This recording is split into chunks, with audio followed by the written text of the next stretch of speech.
Bonjour. La France vous a découvert hier avec ce sac à dos et on va voir des images sans doute et puis ou le courage ou l'instinct, je ne sais pas, que vous avez eu pour immédiatement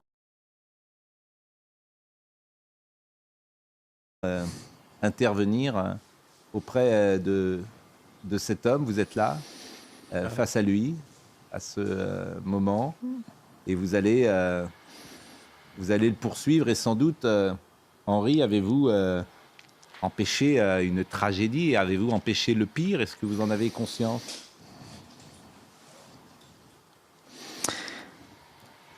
Ce que je sais, c'est que j'étais là par hasard sur mon chemin des cathédrales. J'ai croisé la route de cet homme et j'ai agi vraiment instinctivement. J'ai pas réfléchi. Pour moi, c'était impensable de rester à rien faire. Et j'ai agi comme un Français devrait agir, c'est-à-dire j'ai suivi mon instinct et j'ai tout fait pour protéger le plus faible. Pourquoi vous dites que vous n'étiez pas là par hasard? Je pense que sur mon chemin des cathédrales, j'ai croisé le sentier du sang et j'ai été un peu poussé intérieurement à agir, à défendre le pur innocent, l'enfant qui se fait attaquer. Et donc voilà, et en fait, ce que je veux surtout vous dire, c'est que ce que j'ai fait, tout le monde l'aurait pu faire, tout le monde aurait pu le faire, pardon, et tout Français devrait le faire. Et peut-être aussi, j'inviterais ceux qui nous écoutent à se recentrer vraiment sur l'essentiel pour garder justement à l'esprit ce qu'il y a de plus beau et de plus grand. Et donc, en fait, finalement, quand j'ai agi, j'ai vraiment que suivi mon instinct. Pour que les choses soient claires, quand vous parlez du chemin des cathédrales, qu'est-ce que vous entendez par là? Pèlerinage. Je fais pendant 9 mois le tour des cathédrales de France. Ma volonté est de faire découvrir au plus grand nombre, tous ceux qui le veulent, tous ceux qui sont sensibles à ça, la beauté de nos cathédrales de France, justement dans une dimension de nous réunir autour de ces monuments architecturaux magnifiques, construits par nos ancêtres qui étaient abreuvés de grandeur et dont on devrait s'inspirer. Et finalement, quand j'ai agi au Square, c'était ça en fait qui m'a poussé. C'était la grandeur dont je me nourris dans les cathédrales que je traverse depuis déjà maintenant un peu plus de 2 mois et il me reste 7 mois de marche. Henri, vous êtes étudiant, vous avez 24 ans, vous êtes diplômé en philosophie, vous êtes titulaire d'un master en management. On comprend que vous êtes un fervent catholique. Et quand vous dites je n'étais pas là par hasard, vous voyez dans cette intervention quelque chose qui allait au-delà peut-être de ce qui peut se passer traditionnellement sur la Terre, c'est ça?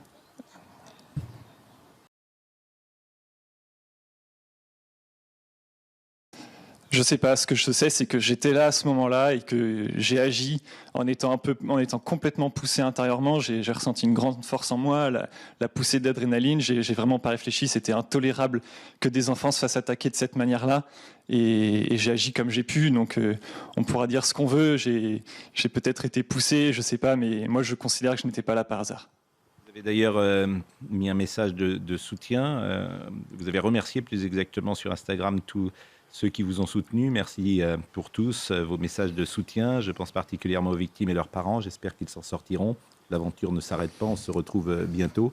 Quelles sont les réactions que vous avez depuis hier? Très positive. Beaucoup de gens m'envoient des messages de soutien. Je ne peux pas répondre à tout le monde, malheureusement. Et ce que je sais aussi, c'est que je pense surtout aux victimes, à leurs familles. Je n'ai pas eu trop de nouvelles de leur état de santé. J'espère qu'elles vont bien. J'espère qu'elles s'en sortiront. Difficile de savoir ce qui se passe dans sa tête, pourquoi on intervient, pourquoi on n'intervient pas. Vous le dites à l'instinct.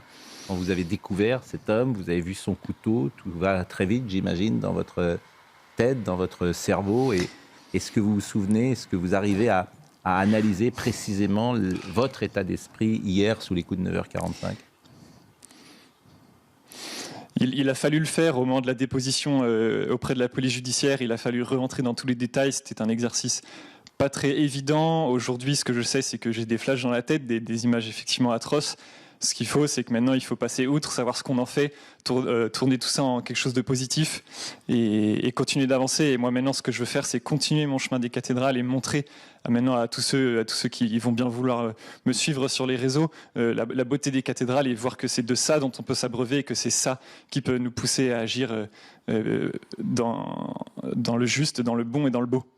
On n'a pas évidemment tout le film de ce qui s'est passé hier. On vous voit donc... la première fois que vous intervenez, c'est lorsqu'il est tout proche de ce petit jardin d'enfants. Manifestement, c'est là que vous le découvrez. Oui, j'ai vu un homme au loin. Au début, il me semblait que c'était un vol à l'arraché.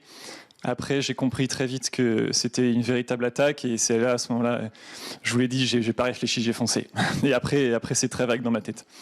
Très, très vague. C'est très vague dans votre tête. Alors justement, on n'a pas le film complet et on vous retrouve le poursuivant sur une aire de gazon un peu plus large que précisément ce moment du jardin d'enfants. Qu'est-ce qui s'est passé entre les deux moments ? En fait, je pense qu'il a compris qu'il n'allait pas pouvoir agir comme il voulait, puisqu'en fait, j'étais pas tout seul à lui courir après. Il y avait d'autres personnes aussi, d'autres jeunes notamment, que je salue. Et en fait, donc, il est sorti du jardin d'enfants, il a couru donc sur le parc du Paquet à Annecy. Et avec ce que j'avais, on a essayé de lui faire peur, de lui faire comprendre qu'il ne pouvait pas agir comme il voulait. Donc voilà, donc je l'ai effectivement poursuivi avec mon sac. Mais après, les images sont très floues. Les images sont très floues et effectivement, je disais, il y aura un avant et un après dans votre vie, puisque c'est une journée fondatrice de votre existence, que jamais vous n'oublierez, ce 8 juin, bien sûr, pour ce que vous avez fait. Et puis également parce que ces victimes, on a des nouvelles plutôt rassurantes, hein, bien sûr. Ces victimes, on l'espère, iront mieux ces prochains jours. Mais une fois que vous le poursuivez, à ce moment-là, vous êtes avec d'autres personnes. Est-ce que vous êtes présent jusqu'au moment où la police intervient ? Oui, j'ai été présent. Je l'ai poursuivi jusqu'à ce que la police tire et que le gaz se fasse maîtriser par les motards. Voilà. Mais vous disiez que c'était une journée fondatrice dans ma vie. Peut-être, oui, pour l'instant, je ne sais pas. Ce que je sais, c'est que maintenant, tout ça, ça va me nourrir énormément et que j'ai qu'une envie, c'est de continuer mon aventure, repartir à l'aventure pour emmener tous ceux qui rêvent de grandeur derrière moi pour visiter ce qui nous fait rêver, les cathédrales. Et j'ai vraiment envie juste de dire aux Français, j'ai agi comme tout Français devrait agir et aurait agi. Et maintenant, il faut relever la tête et arrêter de se laisser faire. Vous êtes diplômé en philosophie, mais vous êtes manifestement aussi un homme d'action, Henri. Merci. Une philosophie au fond qui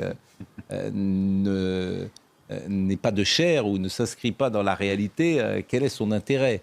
Réfléchir pour ne rien faire, ça n'a pas beaucoup d'attrait. Ça apprend à vivre. La philosophie l'a démontré. Mais surtout, ce qui est intéressant, c'est quand la philosophie, peut-être, débouche sur quelque chose de très concret, sur une manière de se conduire. Ce que disait Karl Marx. Oui, des références, on reconnaît. Vous avez redonné un peu d'humour à Laurent Geoffrin. Il n'est plus temps d'interpréter le monde, il faut le changer. Mais c'est vrai que l'objectif n'était pas le même. Non, mais c'est vrai que c'est intéressant quand une philosophie s'inscrit dans une réalité, bien évidemment. Qu'est-ce que, une fois donc qu'il a été arrêté, Georges Fenech vous a posé une question. Non, on salue tous votre courage, mais est-ce qu'à un certain moment, quand même, vous n'avez pas ressenti une peur pour votre vie ? Vous êtes passé au-delà de cette peur ? Comment vous l'avez ressenti, cette action ? Qu'est-ce qui vous a poussé ? Oui, il y a forcément un moment où effectivement... En fait, tout ça est très instinctif, presque animal, j'ai envie de dire. Il y a effectivement un moment, il s'est retourné contre moi, il a essayé de me donner des coups de couteau, j'ai pu l'esquiver. Moi aussi, j'ai essayé de l'avoir avec mon sac, ça a complètement raté. Mais donc oui, j'ai eu peur pour ma vie, mais j'ai surtout eu peur pour la vie des autres. Je voulais pas qu'il blesse d'autres personnes. Et on va dire après le stress, c'est quand le stress est retombé après l'action que là, on s'est rendu compte qu'effectivement, ça aurait pu être très dangereux. Henri, je ne connais pas votre vie. Je ne sais pas si vous avez des frères, des sœurs, si vos parents sont toujours de ce monde ou pas.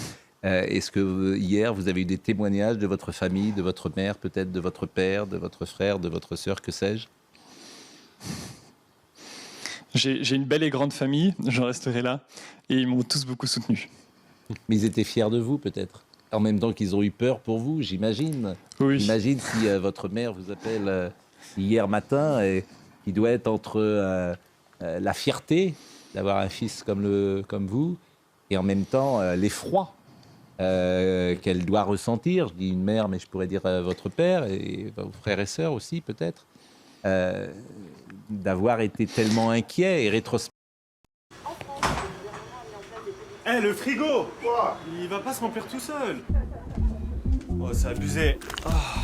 Eh, le rangement! Il va pas se faire tout seul, hein. Oh, le linge. Il va pas se laver tout seul. Toujours moi. Et l'assurance pour le nouveau, ça va se faire tout seul. Ah ouais. Proposez aux colocataires une assurance qui couvre automatiquement les nouveaux arrivants. C'est ça, construire dans un monde qui bouge. CIC. Respectivement, de dire voilà, la vie tient parfois un fil. Bah, ce que je suis, je leur dois, donc c'est mes parents qui m'ont éduqué, donc je sais très bien que mes parents auraient réagi de la même manière que je l'ai fait, puisque c'est d'eux que je tiens ça. Donc oui, ils sont très fiers. Quel va être prochainement, vous êtes aujourd'hui à Annecy, quel va être votre programme ces prochaines heures, ces prochains jours? Je vais d'abord prendre le temps de me reposer, et de décanter toute cette histoire, et après je repartirai vers le nord en direction du Jura, de la Bourgogne puis de l'Alsace. Et je terminerai mon tour de France, je pense, par la région parisienne après avoir remonté le Massif central. Vous allez voir toutes les cathédrales de France? L'idée, c'est d'aller en voir un maximum, effectivement, et de montrer déjà aux gens qu'il y en a énormément en France, qu'elles sont toutes très belles, qu'elles ont toute une histoire à nous dire, et que ces chefs-d'œuvre gratuits, construits par nos ancêtres, ont quelque chose à nous transmettre et une beauté dont on peut s'inspirer. Vous ne saurez même pas dire combien il y a de cathédrales en France, Henri, si vous connaissez le chiffre exact? Je n'ai pas le chiffre exact non plus, parce que c'est assez difficile de faire le compte. Il y en a plus de 170, il doit y en avoir autour de 175, 176, il me semble. Est-ce que vous avez été interrogé par la police hier? Est-ce que vous avez été contraint, si j'ose dire, de donner des précisions et d'être entendu par les services de l'État? Oui, c'est tout à fait normal. Par la police judiciaire, j'étais le témoin principal pour eux, donc j'ai fait une longue déposition de 3 heures, que je vous dis, qui était assez pénible, puisqu'il fallait rentrer dans tous les détails, se remémorer toute la scène d'action et décrire chaque seconde en plusieurs phrases. Mais voilà, le but, c'est que les enquêteurs puissent après faire leur enquête et décider, déterminer ce qui s'est vraiment passé. Et voilà. Vous disiez que vous avez besoin de repos, et on le comprend parce que la charge émotionnelle est très forte. Est-ce que vous avez trouvé le sommeil cette nuit?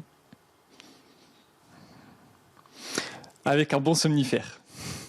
Est-ce que vous avez rêvé cette nuit? Non, je m'en souviens pas. Est-ce que vous avez eu le sentiment que autour de vous, on pouvait vous dire des choses ou vous faire passer des messages? Je reçois beaucoup de messages de gratitude, ça me touche énormément. Beaucoup me traitent en héros national, ce qui est pour moi un peu absurde, puisque comme je vous le disais depuis le début, je n'ai agi que comme un Français devrait le faire. Si tout le monde agit de la manière dont je l'ai fait, la France serait un pays beaucoup plus sûr, et en fait on aurait des héros à tous les coins de rue. Moi, ce que j'ai juste envie de dire, c'est qu'il suffit juste de relever la tête, regarder ce qu'il y a de beau et de grand, s'en nourrir et agir en conséquence. Bah écoutez, vraiment, je pense que chacun va pouvoir vous écouter et écouter votre message lumineux et regarder et scruter votre visage. Peut-être que Georges, Philippe, Laurent ont une question. Parce que le fait de marcher comme ça, sans armes, vers un type qui a un couteau, ça demande un courage hors du commun. Hein. Je ne sais pas si vous vous rendez compte, on risque vraiment sa vie, parce qu'un coup de couteau, ça va vite. Hein. Bien sûr. C'est extrêmement dangereux. Et la qualité qui démontre les héros authentiques, c'est ce que révèle Henri, la modestie. Oui. Ouais. Oui. C'est fondamental. Et tout le contraire de l'individualisme, de l'égoïsme, c'est vraiment une forme d'altruisme poussée à sa version paroxystique, finalement, qui est la prise de risque pour sa propre vie. Et tout ça dans un récit aujourd'hui très empreint d'humilité et d'humanité. Et en fait, c'est une leçon de vie, je pense, collective que nous donne Henri ce matin et qui est absolument merveilleuse. Et Pascal, pardon, c'est peut-être une digression choquante. Le hasard a fait que j'ai entendu hier une radio publique qui, pour se moquer de la réflexion sur les origines, tournait avec dérision la France des cathédrales. Et j'ai beaucoup aimé ce qu'a dit Henri sur les cathédrales. Ça m'a touché particulièrement. Oui, vous avez raison. Henri, est-ce J'ai que... envoyé mon livre. Moi, j'ai fait un livre sur les cathédrales. Ah oui. Donc, si vous essayez de... Cherchez un somnifère, Laurent. Bon, le problème, C'est de Karl Marx, bon, cathédrale, bravo. le problème avec Laurent Geoffrin, c'est une Henri, c'est qu'il est en coïncidence. train de vous demander, dans votre tour de France des cathédrales et la nouvelle notoriété que vous avez, de vous promener avec son livre. C'est quand même ce que je ne trouve pas tout à fait convenable de la part de Monsieur Geoffrin. C'est de la Comme ça, ça s'appelle effectivement de la récupération. mais je raconte- J'aurais aimé plus Plus de de retenue. spiritualité. Mais Plus de décence. mais c'est vrai qu'il y a un lien manifestement. Vous interpréterez, et puis d'autres le feront évidemment, vous interpréterez ce qui s'est passé hier en lien avec votre foi catholique qu'on découvre ce matin extrêmement grande. Et c'est la première chose que vous avez dite Le d'ailleurs. cas de Beltrame aussi. Oui. Lieutenant Beltrame. Ouais. Et c'est la première chose que vous avez dite, ce n'était pas un hasard. Je retiens que cette phrase est quand même extrêmement puissante. Et elle m'amène évidemment sur le chapitre de la religion. Est-ce que depuis hier, vous avez prié, Henri ? J'ai envie de dire, j'arrête pas. Déjà, je prie pour les victimes. Et puis, on va dire que dans des moments comme ça, il y a une espèce d'abandon total, en fait.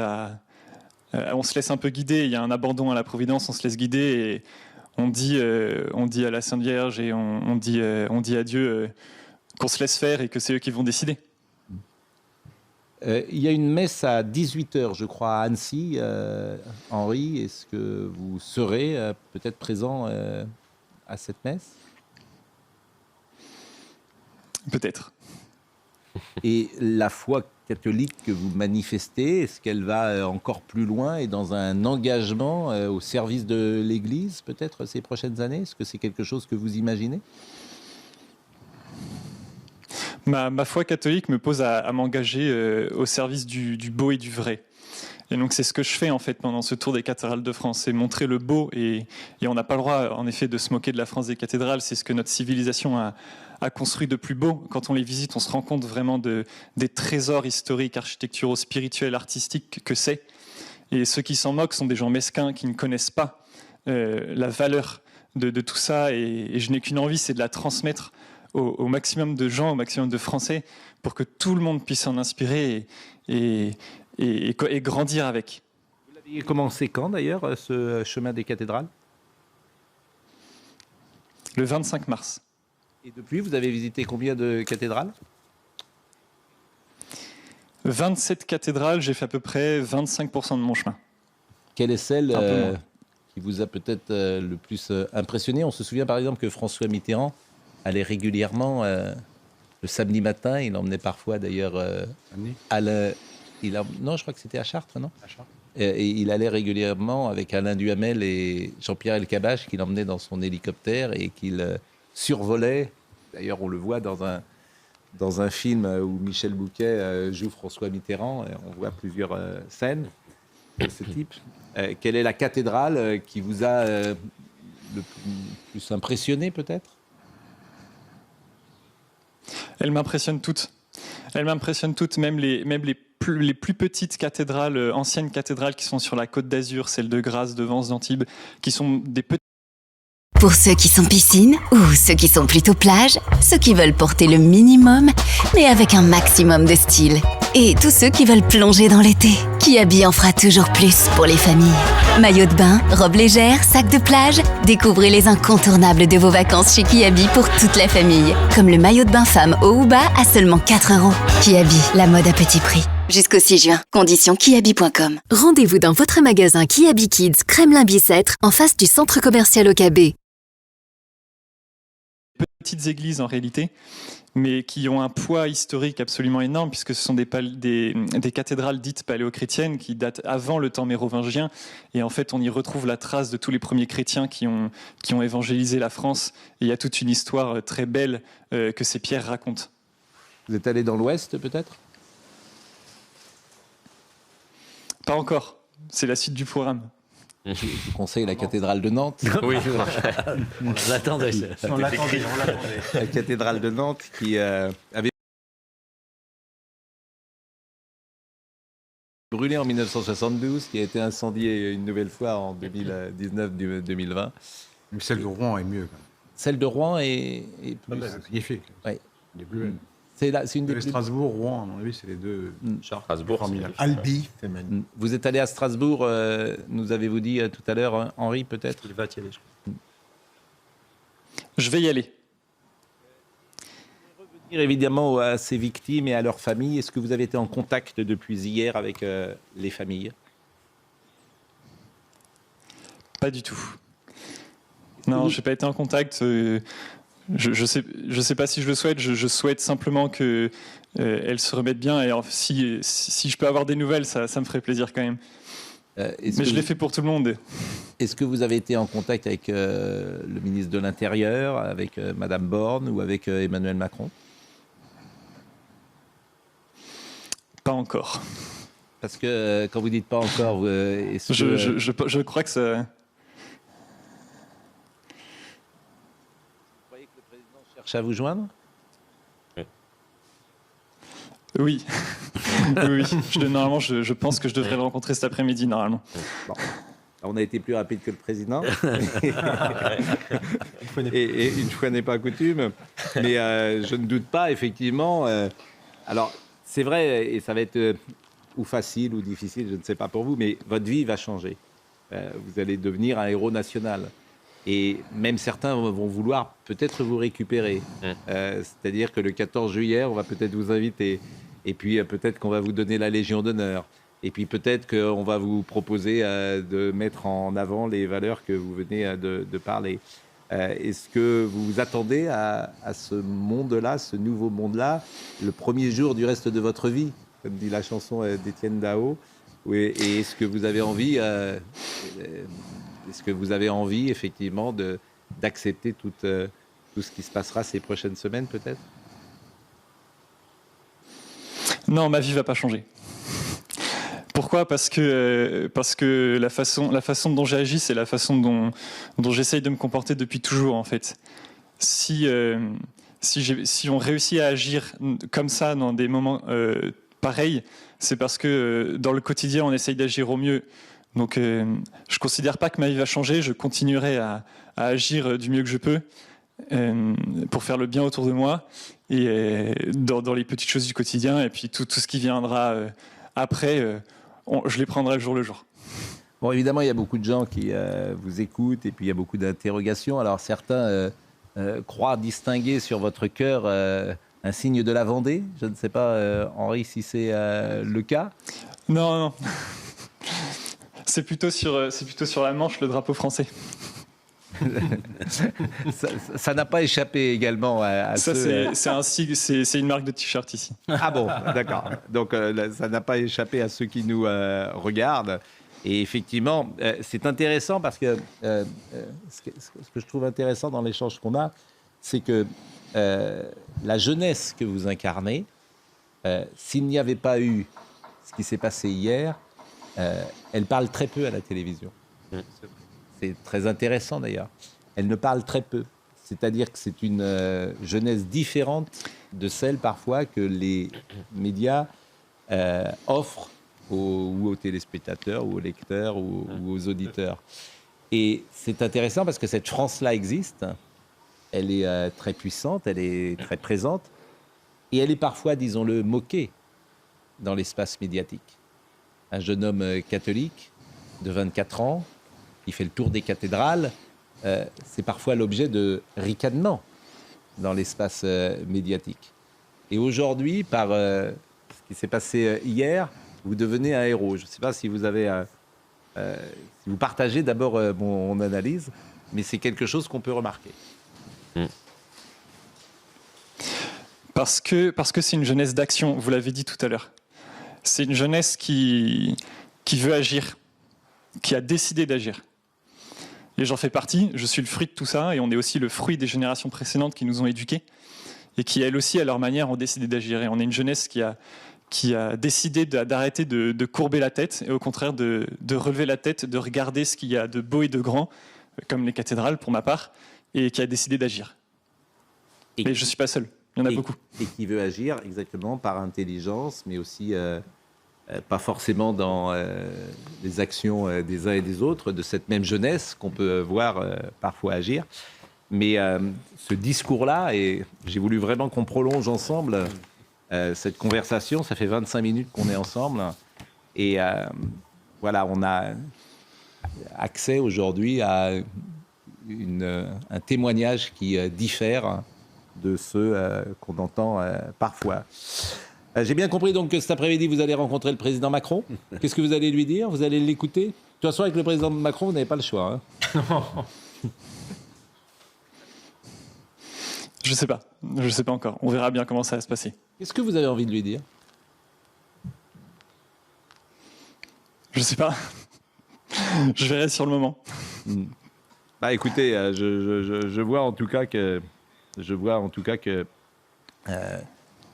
cet instinct qui était hier vous a mené à faire ce que vous avez fait, cet instinct sera également présent cet après-midi. C'est vrai que ce Syrien que vous avez croisé hier se dit chrétien. Est-ce que ça vous a surpris ou interloqué? Ce qui est certain, c'est que on ne peut pas tuer des enfants innocents au nom du Christ. C'est fondamentalement anti-chrétien.